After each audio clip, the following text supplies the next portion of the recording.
Yung sinasabi na babalik ang ating Panginoong Hesus, bata pa lang ako, narinig ko na yan.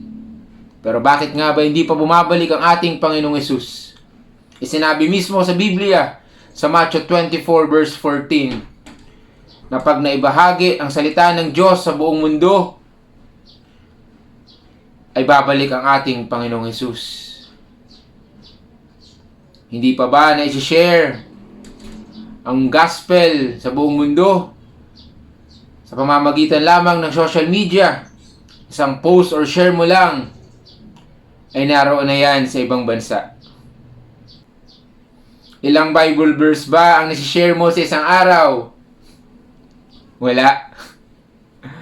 Joke lang. Kada post or share mo ng Bible verse, 1,000 of your friends can read it. Kaya yung nagsasabi na hindi na babalik ang ating Panginoong Hesus ay highly disagree. Ano nga ba ang sinasabi ng Biblia tungkol rito? Sabay natin basahin. Bible says on 2 Peter 3 verse 8 to 9. But do not forget this one thing, dear friends. With the Lord, a day is like 1,000 years, and 1,000 years are like a day.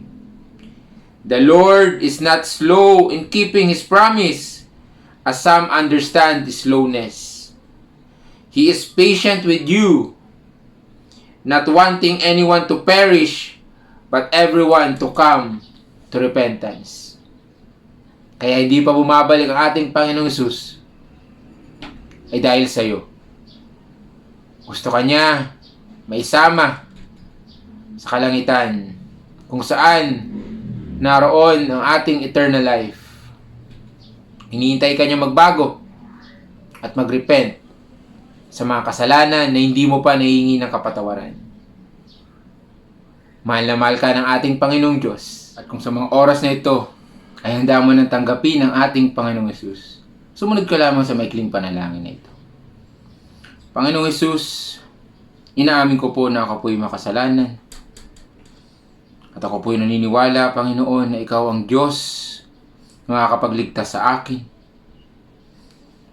Panginoon, sa mga oras na ito, na tinatanggap kita bilang aking Diyos at tagapagligtas, tulungan niyo po ako sa pagpapatuloy ng aking buhay sa mundong ito hanggang sa iyong pagbabalik.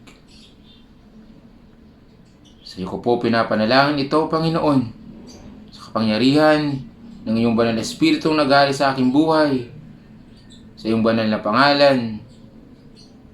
Amen. Kung sumunod ka sa mikling panalangin na yon, ay ligtas ka na. Patuloy ka at huwag nagmagkasala. Magbasa ka lagi ng Biblia.